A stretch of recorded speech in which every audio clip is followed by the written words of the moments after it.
Hello guys, स्वागत है एक और नया वीडियो में। आज के इस वाले वीडियो में हम प्रोबेशन को लेके बात करेंगे, क्योंकि प्रोबेशन एक हेडेक बन गया है काफ़ी इंडियन रेडियोग्राफर के लिए जो लोग यूके में काम करने के लिए आते हैं।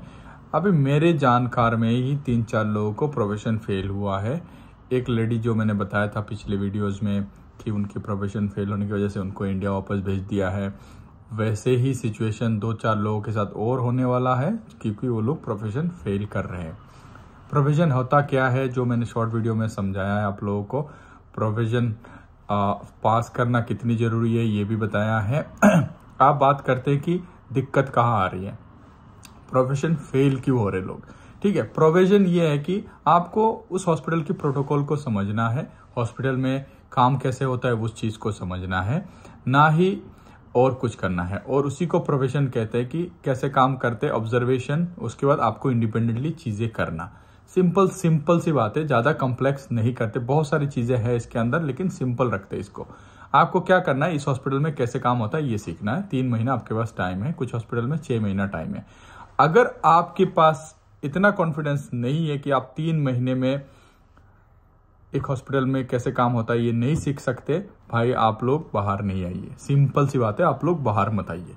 ठीक है, ऐसे बाहर आओगे फिर फंसोगे, प्रॉब्लम आपको होगा, प्रॉब्लम बाकी लोगों को भी होगा। ठीक है, फिर बाद में ना जो जेन्युइन कैंडिडेट्स है उनको जॉब नहीं मिलती। फिर ये कंपनी का एक परसेप्शन शुरू हो जाता है कि इंडियन रेडियोग्राफर आते हैं वो प्रोविजन पास नहीं करते। तो ऐसा मत करो, शुरू से मैं बताता हूँ। इसीलिए मैं बोलता हूँ कि 2 साल की 3 साल की एक्सपीरियंस होना चाहिए आपको, एक अच्छी हॉस्पिटल में एक्सपीरियंस होना चाहिए। मैं डायग्नोस्टिक सेंटर की एक्सपीरियंस को मना नहीं कर रहा हूँ, पर क्यों मैं हॉस्पिटल की एक्सपीरियंस को प्रेफर करता हूँ ये मैं बताता हूँ आपको। ठीक है, अगर आपको मैं किसी एक हॉस्पिटल का मैप दे देता हूँ, आपको बोलता हूँ इस डिपार्टमेंट में जाना है, आप ओबियसली जा सकते हो उधर, मैप देख देख के चला जाओगे। लेकिन अगर उस हॉस्पिटल में कोई टेम्पोररी काम हो रहा है जहाँ पे उस मैप में मेंशन नहीं होगा, वो आपको पता नहीं होगा, आप उस रोड से अंदर नहीं जा सकते, आपको प्रॉब्लम आएगी। आप जाके देखोगे ये रोड तो बंद है। अगर आप उस हॉस्पिटल में परमानेंटली जॉब करते हो, आपको पता होगा पर टेम्पररी वर्क कहाँ है, आप रोड क्रॉस करके दूसरे रोड से जा सकते हो या दूसरे दरवाजे से अंदर जा सकते हो, ये आपको पता होगा। तो ये चीज़ें पता होती है जब आप एक हॉस्पिटल में काम करते हो। जैसे कि पॉलिसीज होती है हॉस्पिटल में, स्टैंडर्ड ऑफ प्रोटोकॉल्स होती है, जो SOPs होती है, जो गाइडलाइंस होती है, सारे इंडिया में भी होता है, लेकिन कोई फॉलो करने के लिए राजी नहीं है आज के डेट पे। हर कोई काम चलाओ पे चल रहा है। वो जो पॉलिसीज है, गाइडलाइंस है, radiation safety, MRI safety, patient care, patient safety, ये सारा चीज़ें अगर आप इंडिया में भी स्ट्रिक्टली फॉलो करोगे, कहीं पे भी आपको दिक्कत नहीं आएगा। मैं पर्सनली जिस हॉस्पिटल में काम करता था, पूरा इंटरनेशनल स्टैंडर्ड में सारा चीज़ें था, हम सारी चीज़ को प्रॉपरली फॉलो करते थे। आज तक मैं 2 साल के ऊपर हो चुका है, 2.5 साल हो चुका है, कहीं पे भी कोई दिक्कत नहीं आया।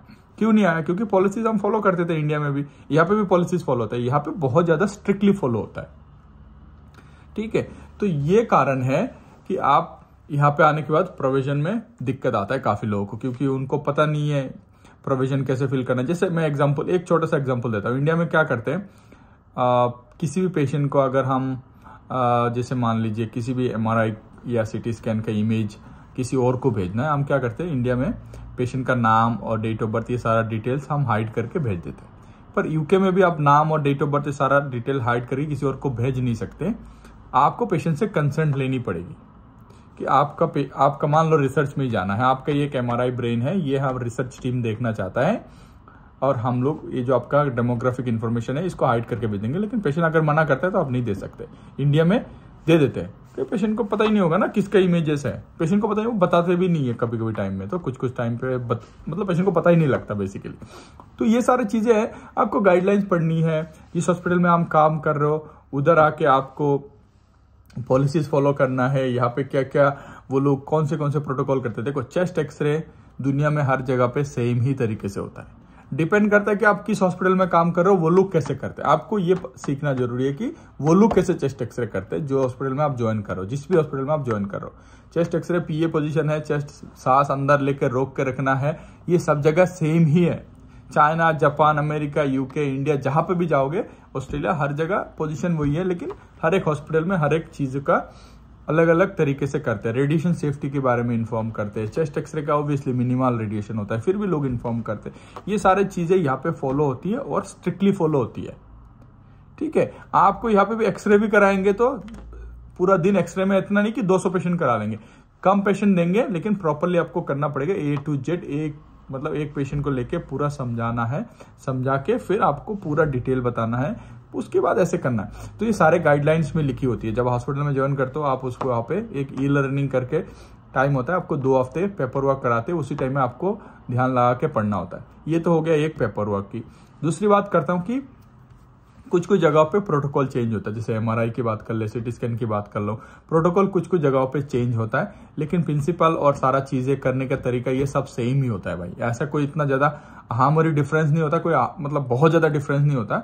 MRI में जैसे एक एग्जाम्पल दे देता हूँ, मैं इंडिया में जिस हॉस्पिटल में था वहां पे जैसे ब्रेन का अगर कॉन्ट्रास्ट करना है, रूटीन ब्रेन कॉन्ट्रास्ट है, तो उसको हम क्या करते थे इंडिया में, रूटीन ब्रेन करते थे, उसके बाद एक T1 प्री फैट सेट करते थे, फिर पोस्ट T1 फैट सेट करते हैं। लेकिन यहाँ पे कोई प्री फैट सेट या पोस्ट फैट सेट नहीं करते।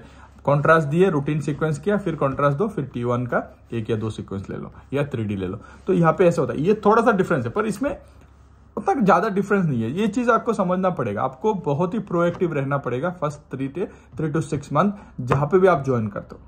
बहुत लोग 1 महीना हो जाता है, लगते है कि भाई हमने तो तीर मार लिया है, अभी हम निकाल लेंगे। फिर बाद में क्या होता है, जब प्रोबेशन क्लियर होता है, इनको लगता है कि यहाँ पे ना लोग कुछ बोलते नहीं है, लेकिन नोटिस सब कुछ करते हैं जो लोग न्यू ज्वाइन करते हैं। क्योंकि मैनेजर, जो हमारा मैनेजर है, वो मैनेजर हमें बोल के रखता है कि भाई ये बंदा नया ज्वाइन किया है, इसके ऊपर नजर रखना इन द सेंस कि कैसे काम कर रहा है, उसका मेंटालिटी कैसा है, पेशेंट से कैसे बात कर रहा है, सेफ्टी का कितना ध्यान रख रहा है, ये चीजें बात करना है। तो जब मेरा मैनेजर मेरे को शाम को बोलेगा कि भाई तूने नोटिस किया था, तो मैं बोलूंगा ना भाई ये बंदा पेशेंट से बात नहीं करता, ये बंदा गलत चीजें कर रहा है।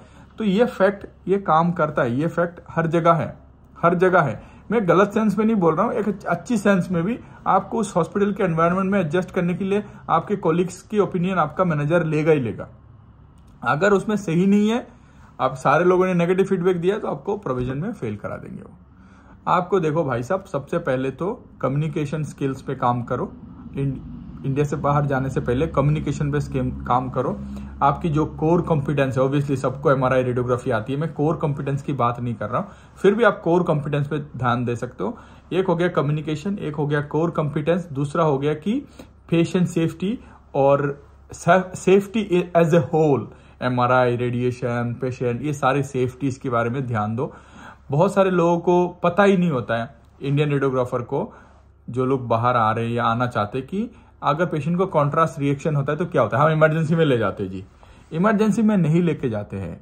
हम पेशेंट को फर्स्ट एड सर्विस देने की, पेशेंट को एनालाइज करते हैं, देखते हैं, पेशेंट को 5 मिनट के अंदर पेशेंट की बस कोई चेंजेस हो रहा है, क्या हो रहा है, उतने में हम डॉक्टर को बुलाते भी है। इंडिया में भी ऐसी पॉलिसीज है, लेकिन अगर पूछोगे तो बोलेंगे हम जी इमरजेंसी में लेके जाते। ऐसा नहीं होता यार, ये सारी चीजें आप लोग दिमाग से हटा दो। यहाँ पे क्या होता है, यहाँ पे ILS है, इमीडिएट लाइफ सपोर्ट। अगर किसी पेशेंट को कॉन्ट्रास्ट रिएक्शन होता है तो ILS का प्रोटोकॉल जो पाथवे है उसको फॉलो करना है, ABCD, airway, breathing, circulation, disability and exposure. ये 5 स्टेप आपको फॉलो करना है, और उससे साथ साथ आपको हेल्प के लिए फोन करके भी रखना है। एक नंबर होता है हॉस्पिटल के अंदर 2222, एक टीम होती है कोड ब्लू टीम, वो आ जाती है। ये प्रोटोकॉल हर जगह इंडिया में भी है। मैं 1-2 रेडियोग्राफर को पूछता हूँ, बोलते कि हमारे सर यहाँ पे रिएक्शन होता है तो हम हॉस्पिटल में इमरजेंसी में लेके जाते हैं। यार ये सब चीजें छोड़ दो, पॉलिसीज में ध्यान दो, पढ़ाई थोड़ा सा ध्यान से करो। बाहर आके अगर आपकी प्रोविजन फेल होते हो, या आपको मान लो फेल हो गया और दोबारा भी पास नहीं हो पाए, तीसरी बार भी ट्राई कर लिया, पास नहीं हो पाए, फिर वो लोग आपको इंडिया भेज देंगे। इंडिया जाके क्या बोलोगे कि उधर काम नहीं कर पाया, फेल हो क्या आ गया। तो ये तो घर वालों के सामने क्या मुंह दिखाओगे। तो मेरा कहने का मतलब यही है भाई, बाहर अगर आप आ रहे हो, सारे पॉलिसीज को ध्यान से पढ़ो, गाइडलाइन, सारे सेफ्टी, सारे चीजें ध्यान रखो, और अपने आप को डेवलप करो अच्छे से। ठीक है, पहले शुरुआत की 1 साल तो समझ लो कि भाई मैं कहीं पे भी नहीं हूँ, कोई हॉलीडे करने की जरूरत नहीं है। 6 महीना तक पूरा फोकस रखो, 6 महीना, उसके बाद बाकी देख लेना, आगे के हिसाब से प्लान करना। ठीक है, आशा करता हूँ बहुत ज्ञान दे दिया है मैंने। तो इस वीडियो को यहीं तक रखते हैं कि प्रोविजन को लेके और किसी को कोई भी डाउट है, पर्सनल रीच आउट करो, कमेंट सेक्शन में उल्टा सीधा मत लिखो। ठीक है, मैं मिलता हूँ अगले वीडियो पे। Thank you very much.